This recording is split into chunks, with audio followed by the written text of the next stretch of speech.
You ask Tiger to calculate. This deals with the order of operations. The final result is 0.0005. Let's solve it step by step. Simplify the expression. We begin by calculating the expression inside the parentheses. Simplify exponents and square roots. 10 to the power of -2 equals 0.01. Perform any multiplication or division, from left to right. 2.18 times 0.01 equals 0.022. Simplify exponents and square roots.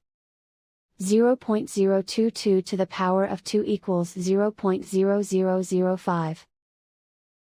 And so the final result is 0.0005.